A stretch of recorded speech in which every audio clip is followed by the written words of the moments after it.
Good morning, student. Now our next topic that is a depreciation, chapter number 14 of your book. So, in previous video we have discussed about the provision and reserve, where we discussed that what do you mean by provision and reserve. As we all know that provision is that amount ਜਿਹੜਾ ਕਿ ਅਸੀਂ future ਦੇ ਵਿੱਚ use ਕਰਨ ਵਾਸਤੇ ਰੱਖਦੇ ਹਾਂ, ਜਿਹੜਾ ਕਿ ਸਾਨੂੰ ਨੋਨ ਲਾਇਬਿਲਿਟੀ ਵਾਸਤੇ ਰੱਖਣਾ ਪੈਂਦਾ ਜੇ ਇਸ ਲਾਇਬਿਲਿਟੀ ਦੇ ਬਾਰੇ 'ਚ ਅਸੀਂ ਆਲਰੇਡੀ ਜਾਣਦੇ ਹੁੰਦੇ ਹਾਂ। ਬਟ ਅਨਨੋਨ ਲਾਇਬਿਲਿਟੀ ਵਾਸਤੇ ਜਿਹੜਾ ਸਾਨੂੰ ਰੱਖਣਾ ਪੈਂਦਾ ਹੈ ਫੰਡ ਪਹਿਲਾਂ ਹੀ ਫਾਈਂਡ ਆਊਟ ਕਰਕੇ, that are called reserve. Okay, so our next topic that is a depreciation. What do you mean by depreciation? Depreciation means decrease in the value of asset which is useful in the business.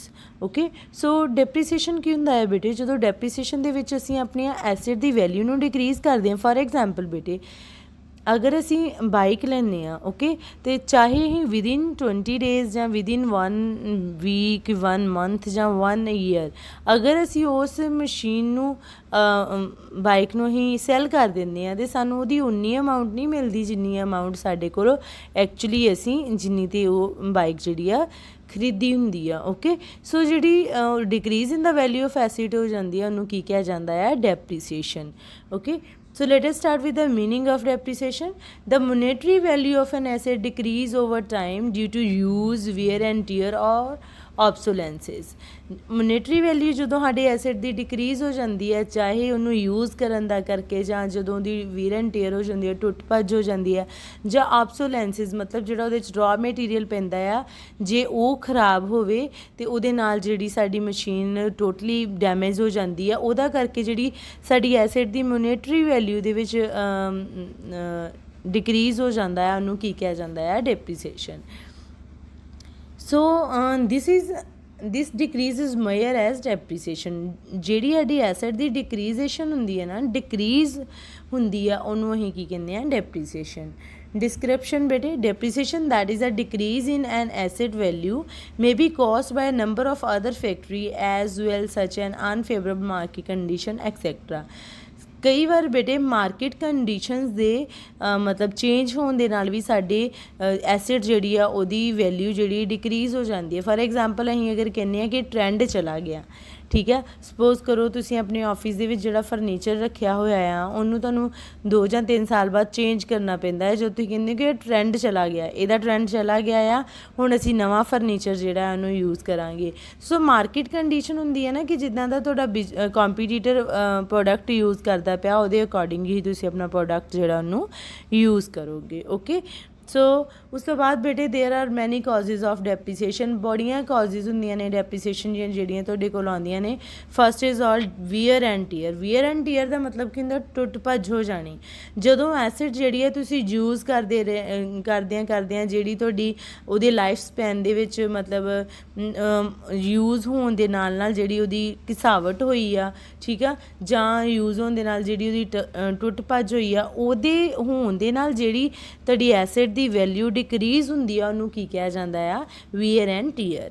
Any asset will gradually break down over a certain use period as part wear out and need to be replaced. ਕਈ ਵਾਰ ਕਈ product ਜਿਹੜੇ ਇਵੇਂ ਦੇ ਹੁੰਦੇ ਆ ਜਿੱਦਾਂ ਦਾ ਕੋਈ ਪਾਰਟ ਡੈਮੇਜ ਹੋ ਜਾਂਦਾ, ਸਾਨੂੰ ਵਿਦਿਨ 2-3 ਈਅਰਸ ਉਹਨੂੰ ਰਿਪਲੇਸ ਕਰਨਾ ਪੈਂਦਾ ਆ। Eventually the asset can no longer be repaired and must be disposed of. ਅਤੇ ਜਾਂ ਜਦੋਂ ਸਾਡੀ ਐਸਿਡ ਆ ਜ਼ਿਆਦਾ ਲੰਮੇ ਸਮੇਂ ਵਾਸਤੇ ਰਿਪੇਅਰ ਨਹੀਂ ਹੋ ਸਕਦੀ ਅਤੇ ਅਸੀਂ ਉਹਨੂੰ ਡਿਸਪੋਜ਼ ਆਫ ਕਰ ਦਿੰਦੇ ਹਾਂ। This cause is most common for the productive equipment. ਅਤੇ ਜ਼ਿਆਦਾਤਰ ਇਹੀ ਬੇਟੇ ਕਾਮਨ ਡੈਪਰੀਸੀਏਸ਼ਨ ਦਾ ਕਾਜ਼ਿਜ਼ ਆ, ਵੀਅਰ ਐਂਡ ਟੀਅਰ। ਸੋ ਇਹਦੇ ਨਾਲ ਸਾਡੀ ਲਾਈਫ ਐਸਿਡ ਦੀ ਲਾਈਫ ਜਿਹੜੀ ਆ ਉਹ ਡਿਕਰੀਜ਼ ਹੋ ਜਾਂਦੀ, ਉਹਦਾ ਲਾਈਫ ਸਪੈਨ ਡਿਕਰੀਜ਼ ਹੋ ਜਾਂਦਾ ਆ, ਅਤੇ ਉਹਨੂੰ ਕੀ ਕਿਹਾ ਜਾਂਦਾ ਹੈ? Decrease of the value of acid ਨੂੰ ਕੀ ਕਹਾਂਗੇ ਅਸੀਂ? ਡੈਪਰੀਸੀਏਸ਼ਨ।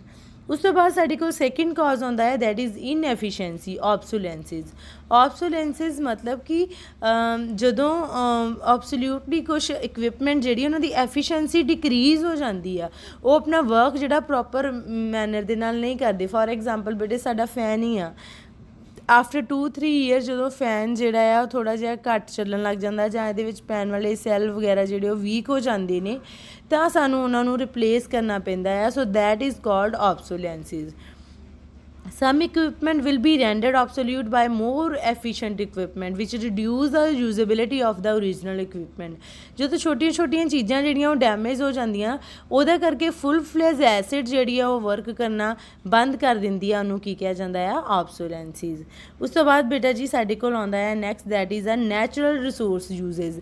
ਨੈਚੁਰਲ ਰਿਸੋਰਸ ਕਿਹੜੇ ਹੁੰਦੇ ਨੇ, ਜਿੱਦਾਂ ਕਿ ਬੱਚੇ ਆਇਲ ਹੋ ਗਿਆ, ਠੀਕ ਆ, ਗੈਸ ਹੋ ਗਈ, ਦੇਖੋ ਇਹ ਵੀ ਇੱਕ ਨੈਚੁਰਲ ਰਿਸੋਰਸਿਸ ਹੁੰਦੇ ਨੇ ਬੇਟੇ। ਅਤੇ ਐਕਚੁਅਲੀ 'ਚ ਅਗਰ ਅਸੀਂ ਕਿਹਾ ਜਾਈਏ ਤਾਂ ਜਦੋਂ ਜਿਹੜੀ ਡੈਪਰੀਸੀਏਸ਼ਨ ਡਿਪਲੀਟ, ਇਹਨੂੰ ਕੀ ਕਿਹਾ ਜਾਂਦਾ, ਡਿਪਲੀਸ਼ਨ ਆਫ ਰਿਸੋਰਸਿਸ, ਮਤਲਬ ਜਦੋਂ ਇੱਕ ਵਾਰੀ ਅਸੀਂ ਉਹਨਾਂ ਨੂੰ ਯੂਜ਼ ਕਰ ਲਿੱਤਾ ਅਤੇ ਉਹ ਰੀਨਿਊ ਨਹੀਂ ਹੋਣੇ। ਓਕੇ, ਸੋ ਉਹਨਾਂ ਨੂੰ ਕੀ ਕਿਹਾ ਜਾਂਦਾ ਹੈ, ਡਿਪਲੀਸ਼ਨ ਨੈਚੁਰਲ ਰਿਸੋਰਸ ਯੂਜ਼ਸ, ਜਿਹੜਾ ਸਾਡੇ ਚੈਪਟਰ ਦੇ ਵਿੱਚ ਐਕਚੁਅਲੀ 'ਚ ਇਹਦਾ ਵਰਕ ਜ਼ਿਆਦਾ ਨਹੀਂ ਹੈਗਾ। ਓਕੇ, ਸੋ ਉਸ ਤੋਂ ਬਾਅਦ ਬੇਟੇ ਹੁੰਦਾ uses right. A fixed asset may actually be a right to use something such as software or a database for a certain period of time. ਕਈ ਸੌਫਟਵੇਅਰ ਅਤੇ ਡਾਟਾਬੇਸ ਐਵੇਂ ਦੇ ਹੁੰਦੇ ਆ ਜਿਹਨੂੰ ਅਸੀਂ ਸਰਟਨ ਪੀਰੀਅਡ ਆਫ ਟਾਈਮ ਵਾਸਤੇ ਹੀ use ਕਰ ਸਕਦੇ ਹਾਂ। Okay, so after that period ਉਹ ਕੀ ਹੋ ਜਾਂਦੇ ਨੇ, ਡੈਮੇਜ ਹੋ ਜਾਂਦੇ, ਅਤੇ ਉਹਨੂੰ ਵੀ ਕੀ ਕਿਹਾ ਜਾਂਦਾ ਹੈ, ਡੈਪਰੀਸੀਏਸ਼ਨ। ਓਕੇ, ਉਸ ਤੋਂ ਬਾਅਦ ਬੇਟੇ ਕੀ ਹੁੰਦਾ, ਪੈਰਿਸ਼ੇਬਿਲਿਟੀ। ਇਹਦਾ ਕੀ ਮਤਲਬ ਹੁੰਦਾ ਬੇਟੇ ਕਿ ਕੁਛ ਐਸਿਡ ਐਵੇਂ ਦੇ ਹੁੰਦੇ ਆ ਜਿਨ੍ਹਾਂ ਦਾ ਯੂਜ਼ ਹੀ ਸਿਰਫ ਸ਼ਾਰਟ ਟਰਮ ਵਾਸਤੇ ਹੁੰਦਾ ਹੈ, ਠੀਕ ਆ, ਜਿੱਦਾਂ ਕਿ ਇਨਵੈਂਟਰੀ, ਮਤਲਬ ਅਸੀਂ ਪ੍ਰੋਡਕਟ ਬਣਾਇਆ ਫॉर ਸੈਲਿੰਗ ਅਤੇ ਉਹਨੂੰ ਅਸੀਂ ਸੈਲ ਜਦੋਂ ਕਰ ਦਾਂਗੇ ਤਾਂ ਸਾਡਾ ਪ੍ਰੋਡਕਟ ਜਿਹੜਾ ਆ ਉਹ ਚਲਾ ਜਾਏਗਾ ਸਾਡੇ ਕੋਲੋਂ। ਓਕੇ, ਦੈਟ ਇਜ਼ ਕਾਲਡ ਕਿ ਜਿਹੜਾ ਈਜ਼ੀਲੀ ਕੈਸ਼ ਦੇ ਵਿੱਚ ਕਨਵਰਟ ਹੋ ਜਾਂਦਾ ਆ। ਓਕੇ, ਸੋ ਫਿਕਸ ਐਸਿਡ ਜਿਨ੍ਹਾਂ ਦੀ ਸ਼ਾਰਟ ਲਾਈਫ ਹੁੰਦੀ ਆ, ਫੋਰ ਐਗਜ਼ਾਮਪਲ ਕਲੋਥ ਹੋ ਗਏ, ਉਹ ਵੀ ਅਸੀਂ ਥੋੜ੍ਹਾ ਟਾਈਮ ਯੂਜ਼ ਕਰਾਂਗੇ ਫਿਰ ਉਹ ਡੈਮੇਜ ਹੋ ਜਾਂਦੇ ਨੇ, ਹੈ ਨਾ। ਉਸ ਤੋਂ ਬਾਅਦ ਸਾਡੀਆਂ ਪੈਨਸਿਲਸ, ਪੈਨ ਹੋ ਗਏ, ਵੀ ਥੋੜ੍ਹਾ ਟਾਈਮ ਯੂਜ਼ ਕਰਦੇ ਹਾਂ ਅਤੇ ਫਿਰ ਉਹ ਡੈਮੇਜ ਹੋ ਜਾਂਦੇ ਆ। That are the causes of depreciation. So ਬੇਟੇ ਇਹਨਾਂ ਦੇ ਬੇਸ 'ਤੇ ਹੀ ਅਸੀਂ ਕੱਲ੍ਹ ਤੋਂ ਸਟਾਰਟ ਕਰਾਂਗੇ ਆਪਣਾ ਡੈਪਰੀਸੀਏਸ਼ਨ ਦਾ practical. And be careful, be ready for that, and if you have any query you can message me on my WhatsApp number. Thanks and have a nice